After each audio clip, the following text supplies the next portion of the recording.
There's 9 to 10 million on the extremes on the left. There's 9 to 10 million of extremes on the right. All of them have valid views oftentimes. They care deeply. They control the microphone. But guess what? America's 350 million people and counting.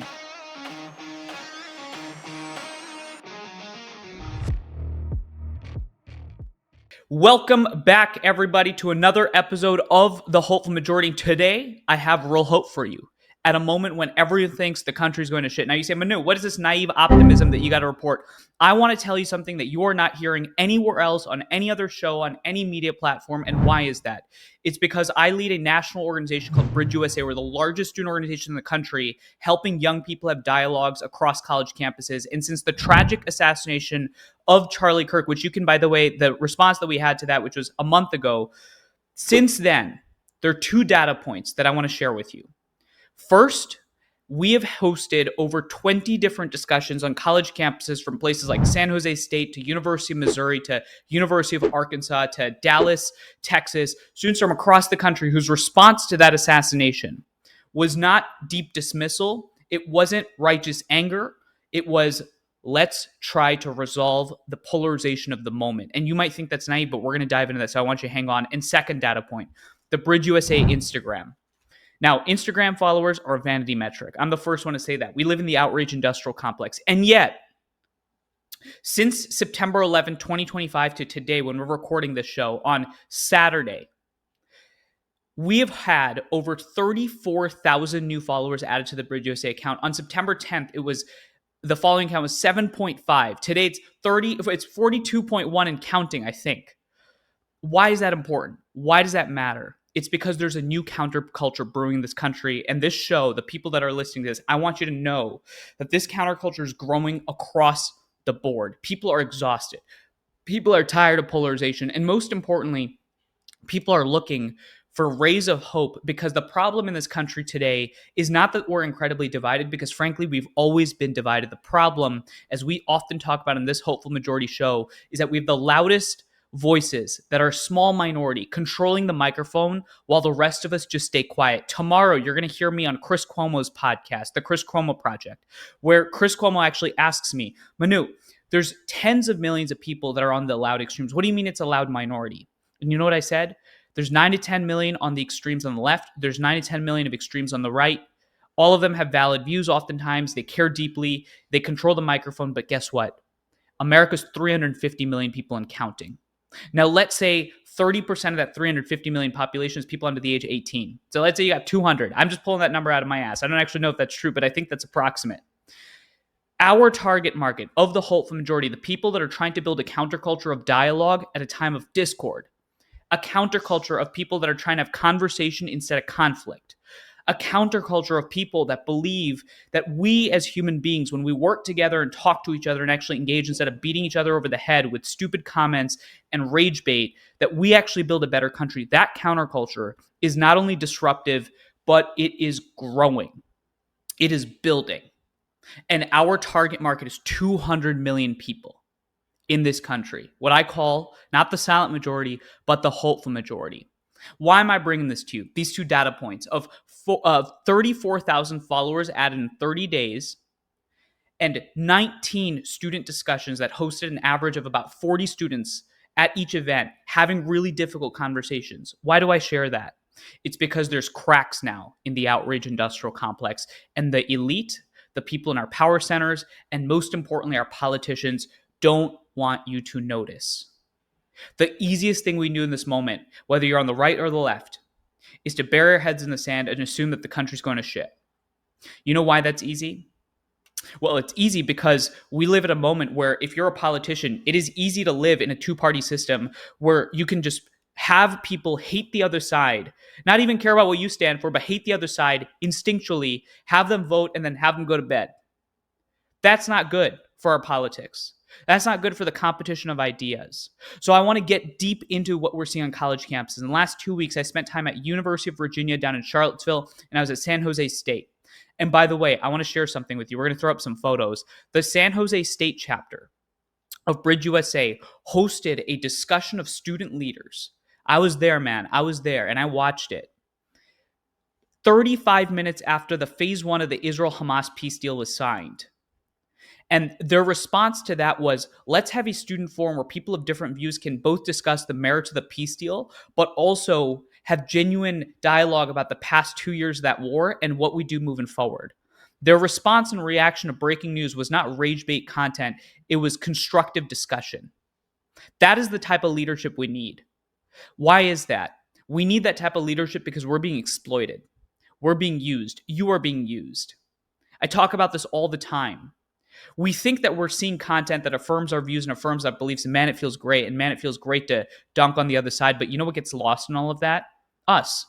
Because while our politicians are busy turning us against each other, no problems are actually getting solved, whether it's healthcare, whether it's immigration, whether it's the economy, the government shutdown, which we're seeing continue to wage on. And I want to talk about that for a quick second because our students, after the tragic Charlie Kirk assassination, as they hosted these conversations like the San Jose State event, you walk into this conversation and these students are talking about what the future of this country ought to look like. And it's honestly not riddled with pessimism. It's about how we're being not only turned against each other, but we're actually creating real solutions. I heard some unique ideas in this conversation. This one kid stands up and he talks about how we live at a moment where the elite, the power structures, the oligarchy are driving our dollars to foreign countries. Meanwhile, we in the US are being ruined. Now, that's an interesting point of view. That's a unique part of the debate. That's probably the Tucker Carlson and populist right side of the spectrum, right, on that issue of foreign aid.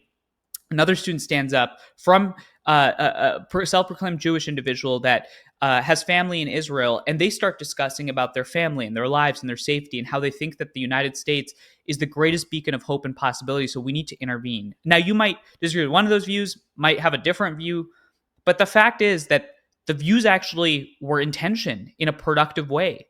It wasn't about blunting people's ideological convictions. It was actually about trying to understand maybe someone that, has that view might not be evil, but maybe they have a unique story. That kid that's talking about the oligarchic powers that are shifting our money off overseas might have a single mom who struggled to take care of him, who's grown up in a rough part of San Francisco and has a certain view of what his government should be doing for him. And meanwhile, this girl who feels genuine threat because of her identity thinks that America needs to stand up for her.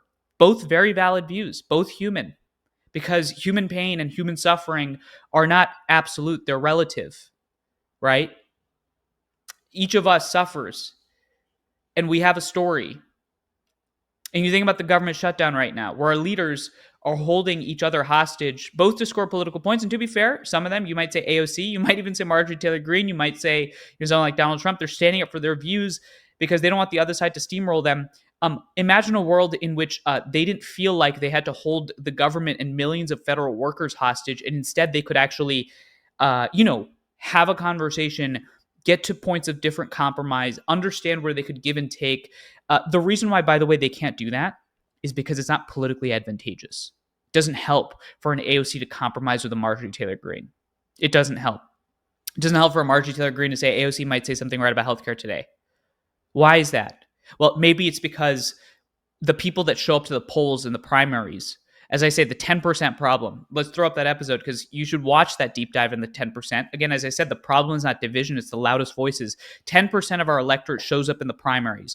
They're the ones casting the ballot. Who are those 10%? They're the people with the strongest ideological convictions. They don't reward compromise. They reward ideological rigidity and standing up for your values. Okay? And so then the leaders that get filtered through end up in a certain way. But here's the secret. Because if we want to avoid things like the government shutdown, if we want to solve the problems at the border, if we want healthcare to be more productive, if we want electricity prices to be lower, if we want housing to be more affordable, the 200 million people that I talked about in the American population that aren't the 9 to 10 million on each side, we are a sleeping giant. We are a sleeping giant. And young people right now are leading the way. I mean, I intend this both as a pun, but as respect to someone like Charlie Kirk. It is a turning point for a better politics, but we have the opportunity to tap into that. Now, why is this 200 million people a sleeping giant? It's because the counterculture needs people to fuel the algorithms, to feed productive and nuanced content. And here I want to show you this. The Bridge USA Instagram. As I said, 7,500 followers on September 10th. Today, 43.2K followers and counting. That's a lot of people added. 36,000 approximately. That's about more than 1,000 a day. It's because you can actually not only vote with your feet, but you can vote with your like and your share. The counterculture is building because those 200 million people, if you started to show up to support content that is, yes, it's entertaining, it's interesting, but it's also nuanced, it's not quick reaction, it's really powerful. I want to share this story with you as perfect evidence of the fact that the counterculture is building online, not just in person. And it shows the power of the 200 million. Last October, Charlie Kirk and Vivek Ramaswamy showed up to our Pittsburgh chapter, Bridge Pittsburgh, University of Pittsburgh. And we had this young woman who led our chapter there, Rachel, show up to this Prove Me Wrong event with Charlie Kirk. And she stands up and she says, Charlie, I deeply disagree with you. And I frankly think that you might not be a productive person in this debate, but here's why I think we need to have a productive disagreement. And she points to her friends behind Charlie at the Turning Point USA chapter. And she says, my friends are standing there. And I think we need to model something better. We posted that video last October. Nobody heard about it. Nobody heard about it. Our amazing man behind the social media scenes, Adam Calder, posted that video on September 13, 2 days tragically after Charlie Kirk was assassinated. That video got 42,000 likes, 2,700 shares. We can even pop this up right here. Let's give a second and actually listen to this video. Okay, hi. I'm Rachel. I already off the bat, I do not agree with a lot of politically what any of you have to say, but I'm a part of Bridge Pittsburgh, which is an organization that believes in having civil discussion without yelling at each other. So I actually have some friends from Turning Point back there, even though I am a registered Democrat. So what's up, Jesse? That's cool. My question is actually for you, Vivek. First off, thanks for coming.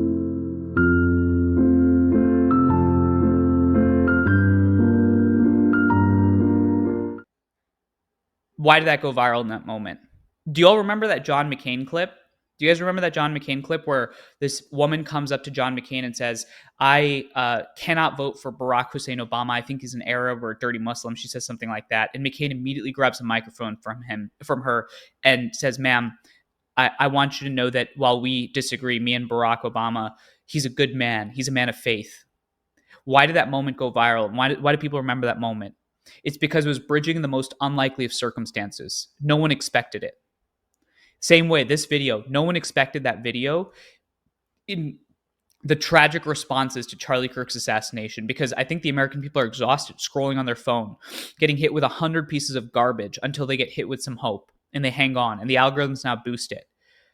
That's the power that you 200 million have, that we have. We can uplift and shift the incentive structures. Your favorite podcasters that you wish, man, I wish he was a little bit better in the way he or she engaged on that conversation. Patrick Bet-David, Dave Smith, Pod Save America, name your pick, Ben Shapiro. They will shift tomorrow if the incentive structures change. It's all about incentives. And here's the great thing. Here's the great thing, y'all. America is a counterculture. It has always been a counterculture, and we love underdogs. Trump was an underdog. Obama was an underdog. Ronald Reagan was an underdog. Nixon was an underdog. FDR, Lincoln, George Washington, the colonists that overthrew the British Empire, the greatest, largest empire in that moment. Why did the French side with the American colonists? It's because they saw a counterculture brewing in the colonies and they wanted to stick it to the British. In our case, we are the counterculture of the moment. Protest, conflict, violence, that's yesterday's game. Today, we know that we live at a logjam where people have very different views just simply cannot even understand each other. To create change in that environment, you got to be able to listen. You got to be able to engage. If you don't want the government shutdown to happen, I'm sorry, a protest is not going to fix it. I think protests are important. Absolutely. I'm not saying dialogue every time. The question is, what is the right tool for the moment? We talk about this all the time. We have to have judgment. We got a lot of tools in our toolkit. Dialogue, free speech, violence even, conflict, journalism. And it really depends on what time in history you live in and what's the most important tool. In the 60s, Martin Luther King deployed civil disobedience productively alongside John Lewis and Malcolm X to shift the Overton window. But then when it came to building coalitions, he used dialogue and conversation. Today, the Overton window for anyone's not getting shifted because of the media sources we get. So it's time to build a new counterculture. The students are leading on the ground. We're leading online, and you are a sleeping giant. And that's why I call us, the hopeful majority. Ladies and gentlemen, I appreciate you signing on for another episode. Episode 109, I think. We got 110 coming up. We've got great conversations. Last week, we had the guy that invented some of the terms in social media, Douglas Rushkoff. Fascinating interview. Next week, we'll have more conversations. Today was a monologue. But every Monday, YouTube, Spotify, Apple, wherever you get your content, I appreciate you listening because let's overthrow and prevent the loud voices from controlling the conversation at a time when we need to desperately solve our problems. Let's awaken the 200 million. I'll see you next week.